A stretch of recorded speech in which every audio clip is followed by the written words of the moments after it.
Paz, luz e muito axé, que meu Pai Oxalá nos abençoe infinitamente com muito axé. Que o Orixá nos cubra de bênçãos infinitas na nossa caminhada e nessa nossa jornada aqui na Terra. Eu me chamo Mãe Cris de Oxalá, sou fundadora do terreiro de Umbanda Legião do Axé, que fica localizado na cidade da Pedra, Pernambuco, e vim falar um pouco, resumidamente para vocês, sobre a nossa Umbanda Sagrada. A nossa Umbanda Sagrada foi criada pelo Caboclo das Sete Encruzilhadas. Bem lá atrás, no início de tudo, ele foi quem deu origem à Umbanda e ele foi quem fundou a Umbanda. Mas o que realmente é a Umbanda? A Umbanda é a manifestação do Espírito para a prática da caridade. A Umbanda é uma religião afro-brasileira dividida e organizada pelas 7 linhas de Umbanda. Essas 7 linhas de Umbanda, elas são regidas pelos orixá. Na Umbanda não existe a prática da maldade. A gente não pratica a maldade na Umbanda. Eu costumo muito dizer que a Umbanda é um hospital espiritual, onde você entra ferido e você sai curado. Onde você entra quebrado e você sai restaurado. É um campo de evolução espiritual, para aqueles que buscam evoluir e para aqueles que buscam a luz. Vestimos o branco, que representa a força da paz, que representa a força de Pai Oxalá, que representa a harmonia. Cada terreiro de Umbanda tem a sua doutrina, porque cada pai de santo tem seu ensinamento. Mas os fundamentos da Umbanda são os mesmos, que sempre serão a prática da caridade, a prática do amor, a prática da humildade, da harmonia e da igualdade, tanto com nossos irmãos desencarnados e encarnados. Então sempre vai haver a harmonia do amor de Pai Oxalá envolvendo tudo isso. A Umbanda tem fundamentos e é preciso preparar. Na prática do bem, a gente recebe o bem também. Meu axé e meu saravá. Algumas coisas que você pode ou não saber sobre essa religião. Você alguma vez ouviu falar ou conhece Allan Kardec? Bom, esse foi um educador, filósofo e escritor francês, considerado o fundador do espiritismo e também pioneiro na exploração da consciência e da espiritualidade. Suas ideias continuam a inspirar estudiosos e seguidores do espiritismo. Tendo o total de 23 obras publicadas, desenvolveu a doutrina espiritista, estabeleceu os princípios básicos e fundou a Sociedade para a Ciência de Estudos Espiritistas. Seu trabalho influenciou a criação de movimentos espiritistas em todo o mundo. Ele se tornou uma religião importante, no caso o espiritismo, no Brasil e em outros países. Allan Kardec foi escolhido por Rivail após uma sessão de mediunidade, onde um espírito teria revelado esse nome como seu espiritual. Os detalhes disso foram bem interessantes quando li. O espiritismo foi fundado no século XIX, que foi no período de 1801 até o ano de 1900. Seu objetivo é estudar a natureza dos espíritos e suas relações com o mundo material. Ele é uma doutrina que tem como base a reencarnação, a ideia de que todos os seres humanos são espíritas reencarnados na Terra para evoluir. Você sabia que o Brasil é hoje o país que tem a maior comunidade espírita do mundo? Tudo teve início na Bahia pela primeira obra impressa do jornalista brasileiro Teles de Menezes, que também fundou em Salvador o primeiro centro espírita do Brasil, o Grupo Familiar do Espiritismo. Há várias estatísticas em relação ao espiritismo, mas o que mais me destacou foi o fato de ter mais de 150 milhões de livros espíritas já vendidos aqui no Brasil. O espiritismo não tem rituais, símbolos ou fórmulas especiais.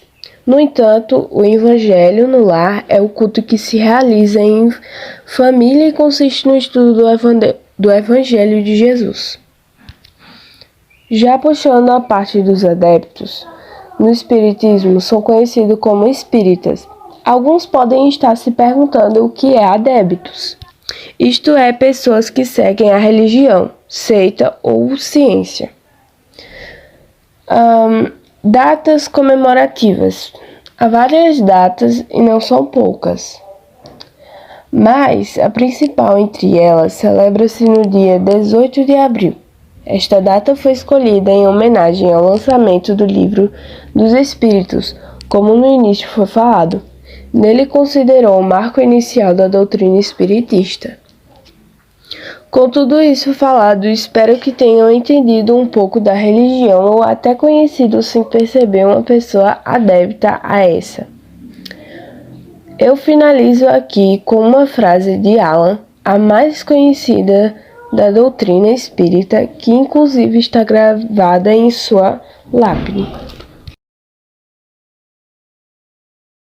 O islamismo surgiu no século VII, na Península Arábica, por meio das pregações do profeta Maomé. Maomé era um comerciante que alegava ter recebido revelações de Deus, as quais foram compiladas no Alcorão Sagrado. Atualmente existe cerca de 1,9 bilhões de muçulmanos no mundo. A maioria dos muçulmanos vive na região Ásia-Pacífico. A Índia deverá ser o país com a maior comunidade islâmica em 2050. Os adeptos do islamismo são chamados de muçulmanos ou muçulmanas, termo que vem do árabe muslim, que significa submisso. Os cultos do islamismo são baseados em 5 pilares, que são Shahada, Zakat, Hajj, Só e Salat. O nascimento do mundo islâmico. O islamismo surgiu na Península Arábica, região de clima quente com grandes áreas desérticas. Habitada por diversos povos, a Arábia não formava uma unidade política. A unificação desses diferentes grupos ocorreu apenas por meio da fé islâmica no século VII depois de Cristo. A Península Arábica era habitada por diversos povos distribuídos pelos desertos, os chamados beduínos. Os primeiros eram seminômades e se dedicavam à criação de animais como ovelhas e carneiros. No século VII, os árabes não formavam um estado unificado, mas tinham elementos culturais. Eram politeístas e adoravam centenas de divindades. De modo geral, entendia-se que deuses locais relacionados com objetos no céu se comunicavam com o mundo por meio de árvores, pedras e outros elementos naturais. Acreditavam em espíritos, corriam ao mundo e também eram religiosos para se comunicar com o sobrenatural. Em Meca nasceu o profeta e fundador do islamismo, Mohammed, conhecido como Maomé, por volta do ano 570. Ele pertencia à tribo árabe dos Coraíxitas, os quais afirmavam descender do patriarca Abraão, através de seu filho Ismael. Conheça um pouquinho sobre a história de Maomé. Maomé foi criado inicialmente pela avó paterna e depois pelos tios paternos. Aos 13 anos viajou pela primeira vez e conheceu judeus e cristãos. Mais tarde casou-se com uma viúva rica, 15 anos mais velha, chamada de Khadija. Segundo os relatos biográficos sobre Maomé, aos 40 anos ele teve uma crise espiritual e decidiu passar um período de solidão no deserto. Maomé teria recebido uma revelação divina por meio do anjo Gabriel, que o instruiu a adorar apenas a Alá. Era uma mensagem, portanto, monoteísta, que se opunha ao politeísmo que prevalecia na Arábia. Maomé iniciou a pregação das mensagens sobre Alá e converteu um número crescente de pessoas, que passaram a ser chamadas de muçulmanas, ou seja, aqueles que se submetem à vontade de Alá, o que deveria ser externado pelo fiel por meio da declaração de que não existe outra divindade além do Deus único e Maomé é o seu profeta. A Hégira. A pregação de Maomé foi mal recebida pelos comerciantes de Meca, pois prejudicava os interesses econômicos que se apoiavam no culto politeísta em torno da Caaba. Por isso, Maomé foi ameaçado e precisou sair de Meca em 622. O evento ficou conhecido como Hejra, palavra que em árabe significa êxodo. Maomé se refugiou em Yatrib, logo depois denominada Medina, cidade do profeta. Essa data é de fundamental importância para a fé islâmica, pois marca o início do seu calendário. A parte considerada mais sagrada pelos muçulmanos é o local onde está a pedra negra, na Caaba, que deve ser tocada e beijada na peregrinação. Há também um véu de seda preto que cobre inteiramente a construção. Conheça agora os 5 pilares do Islã. Não há outra divindade além de Alá e Maomé, o seu profeta. A oração é um elo entre o adorador e Alá e deve ser praticada 5 vezes ao dia. Praticar a caridade, cumprir o jejum durante o Ramadã, ir em peregrinação a Meca ao menos uma vez na vida. Esses são os 5 pilares do Islã. O Alcorão é o livro sagrado dos muçulmanos, que acreditam ser ele a palavra inalterada de Alá, revelada ao profeta Maomé ao longo de um período de 23 anos. A palavra Alcorão deriva de um verbo árabe, que significa ler ou recitar. Dessa maneira, o Alcorão é um livro que precisa ser recitado. O Alcorão proíbe que os fiéis comam carne de porco, consumam bebidas alcoólicas e pratiquem jogo de azar. O roubo é punido de forma severa. As circunstâncias podem garantir, segundo o livro, o direito de um homem ter mais de uma mulher, porém, com a condição de que o marido tenha sempre uma atitude de justiça para com as esposas.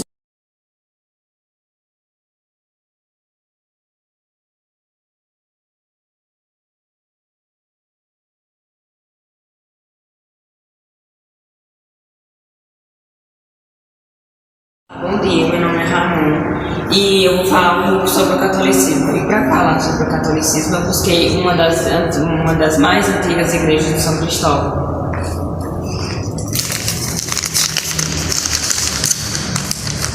O catolicismo, também conhecido como catolicismo romano, é uma maior denominação cristã do mundo, com mais de 1,3 bilhões de seguidores globais. Aqui estão algumas das principais características do catolicismo: autoridade, tradição, sacramentos, Eucaristia, Marias e santos, infidelidade e papel, hierarquia e ritos litúrgicos. Surgiu no século I na região Judeia. As principais estatísticas do catolicismo é o número de fiéis, distribuição geográfica com os países americanos da América Latina, Europa, África e Ásia. As principais datas e cultos litúrgicos com adventos 4 semanas antes do Natal. 25 de dezembro, o Natal é comemorado. Quaresma, Domingo de Ramos, Pentecostal 50 dias após a Páscoa, entre outros. Aqui é um dos altares da igreja, onde a bênção revelada do Senhor Jesus Cristo morreu para salvar, pagar nossos pecados. Aqui é onde um dos fiéis leiam a palavra. Não posso subir não, tá? Aqui é onde se fala. E a Maria do Pai, e as que ficam do lado são as pastorinhos, que durante a missa ou qualquer outra celebração ajudam o padre com o vinho, a água, o pão. E é isso, obrigada. Santíssimo Redentor, também conhecida hoje como Santuário de Nossa Senhora do Perpétuo Socorro. Lá era a matriz do Santíssimo Redentor. Aproximadamente há 25 anos atrás, Padre Adejailson, quando chegou aqui na nossa comunidade, na nossa paróquia, e o bispo viu a necessidade de mudar o nome para a paróquia de São Cristóvão. Essa igreja aqui que eu estou falando era uma igreja pequena e foi necessário ser demolida e reconstruída, com o apoio de toda a comunidade, com a população, fazendo bingo, rifas, e foi criada a paróquia de São Cristóvão. O santuário do Perpétuo Socorro se tornou santuário depois que a matriz de São Cristóvão foi transferida oficialmente aqui para o São Cristóvão. Dentro da nossa comunidade aqui, nós temos algumas capelas. Temos, tirando o santuário, temos o Tamboril, que também é conhecida por Igreja de São Pedro e São Paulo. Nós temos a Coab 2, na qual nós temos Nossa Senhora Aparecida como padroeira. Nós temos também a Rua do Lixo, também com o pessoal da Fundação Terra e todos aqueles que habitam aquela região. Nós temos também o Jardim da Serra, cuja igreja lá, o patrono é São José Operário. Nós temos o São Francisco, também conhecido por Vila do Presídio, cujo o padroeiro é São Francisco. E também temos uma comunidade rural, chamada Deserto, na qual a padroeira lá também é Nossa Senhora do Perpétuo Socorro. A nossa igreja una, santa e católica, ela é muito grande. O São Cristóvão corresponde a mais ou menos a metade da cidade, 50%. E temos apenas um bairro dessa região. Mas estamos dispostos sempre a ajudar e a fazer o melhor para o bem de todo o povo, levando assistência espiritual a todos os que necessitam. Por isso nós amamos a Deus e a Maria Santíssima, nossa Mãe, que nos ajuda a vencer todas as barreiras e todos os obstáculos que aparecem.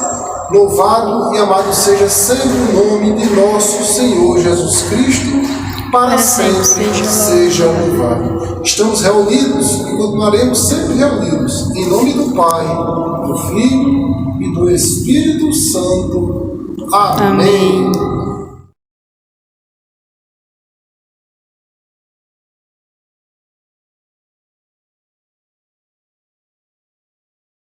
A origem e explicação sobre o candomblé. Alunos do nono ano é Paloma, Alane, Arthur, Gustavo e Chayane.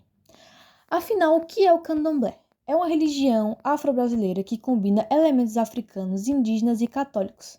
É uma prática espiritual que envolve rituais, danças e celebrações. A origem. Ela surgiu no Brasil no século 1801, principalmente entre os africanos escravizados. Influências das tradições religiosas dos povos como Yorubá, Fon e Bantu. Elementos principais. Orixás. São divindades que representam a força da natureza, como exemplo, Oxum, Iemanjá, Xangô. Rituais. São cerimônias que incluem música, danças e oferendas. Os terreiros são espaços sagrados onde ocorrem as práticas religiosas. O sincretismo religioso. É uma integração com o catolicismo. Muitos orixás são associados a santos católicos, como exemplo, Iemanjá é frequentemente associado a Nossa Senhora dos Navegantes. A importância cultural. A preservação das tradições africanas no Brasil, a contribuição para a identidade cultural brasileira e resistência à opressão. A magia da ancestralidade da cultura brasileira. O candomblé é uma expressão rica de diversidade cultural brasileira, promovendo espiritualidade e conexão com a ancestralidade. Na dança dos orixás, encontramos a força da ancestralidade e a beleza da nossa diversidade. Obrigado.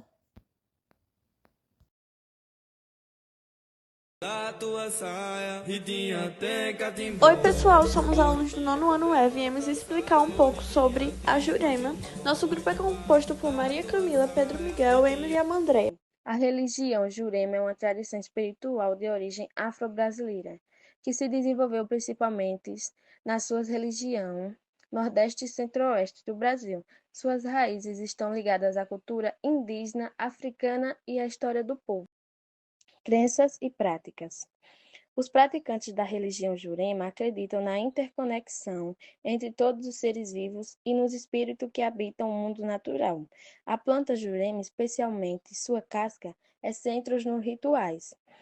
sendo utilizada para induzir estados alterados de consciência e facilitar a comunicação com o mundo espiritual. As crenças enfatiam a cura espiritual e físico, buscando o equilíbrio entre corpo, mente e alma. Os rituais na religião Jurema são conduzidos por um pajé mestre, incluindo cantos, danças e uso da planta Jurema para induzir estados alterados de consciência e facilitar a comunicação com o mundo espiritual. Uma visão Jurema vê o tempo como cíclico e enfatiza a interligação entre passado, presente e o futuro, promovendo o respeito pelos ancestrais e pela natureza. A religião Jurema influencia fortemente a música, dança e a arte popular brasileira, dialogando com outras tradições afro-brasileiras, como o candomblé e umbanda. A religião enfrenta desafios relacionados ao reconhecimento e à prevenção cultural, lutando por respeito na sociedade contemporânea. A religião Jurema é uma expressão vital da diversidade espiritual no Brasil, convidando à valorização das tradições afro-brasileiras e ao respeito pelas diferenças culturais.